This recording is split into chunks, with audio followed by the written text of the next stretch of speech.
Meet Dud. He's a caveman. Hello, Dud. Dud lives a happy life. He has a wife and a child. Things seem good. However, say Dud was doing some caveman things and got a tiny wound. No, to us this is a wound that is healable. But things are a lot different for Dud. This is because bacteria can easily enter wounds. Add that with lack of hygiene and nothing to kill the bacteria in Dud's body, Dud might die from an infection. Of course, this was not only Dud. People have been suffering like Dud for centuries, right till the 19th century. But all that changed in the 20th century due to one man. Let's introduce you to the man of the hour. Meet Dr. Alexandra Fleming. There are a few things you should know about him. For example, that he is British and he was a World War I veteran. But he is most notably known for his efforts in the war against bacteria, because he invented a life-saving remedy known as penicillin. Let's take a quick look at what penicillin is and where it came from. It all started inside a petri dish that contained bacteria. The petri dish was left out, and over time it slowly became contaminated by mold. By the time Alexandra came back, he noticed the effect the mold had on the bacteria, and from that mold penicillin was discovered, the first antibiotic. Antibiotics are drugs made to fight microbial infections, but how exactly do they work? This is you. For example, you get an infection. However, instead of dying like Dud, your doctor gives you an antibiotic. Depending on the antibiotic, one of three things will occur.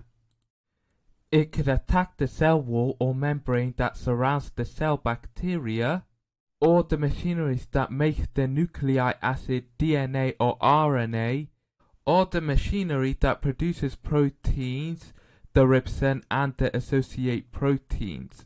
And chances are you'll be back to your old self in no time. Yippee! Antibiotics are made to treat infections. However, people might use antibiotics for other things that they're not supposed to be used for, like headaches, coughs, or even joint pains. This, however, can have consequences. Microbes like bacteria can develop an immunity to antibiotics and become superbugs. Superbugs can trade DNA or RNA with similar microbes and spread their immunity. This will make some antibiotics less effective.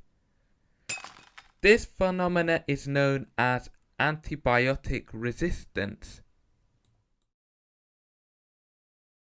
This is you, for example. However, this time, due to the bacteria becoming resistant, the antibiotic becomes ineffective. If the antibiotic fails, your infection can get more serious and take longer to cure. There is good news, however. We have antibiotics that kill resistant bacteria or superbugs, but the bad news is they have been found to have superbugs resist some of them too, due to misuse. As you can see, this is serious because if antibiotics become less effective, chances are more people could suffer in the future. So what should we do? Stop using them for illnesses they're not made for. Simple but yet still worth pointing out. A lot of people use antibiotics for flu, average headaches or coughs. Flus are caused by viruses. Antibiotics won't help you feel better. Painkillers can minimize pain caused by headaches.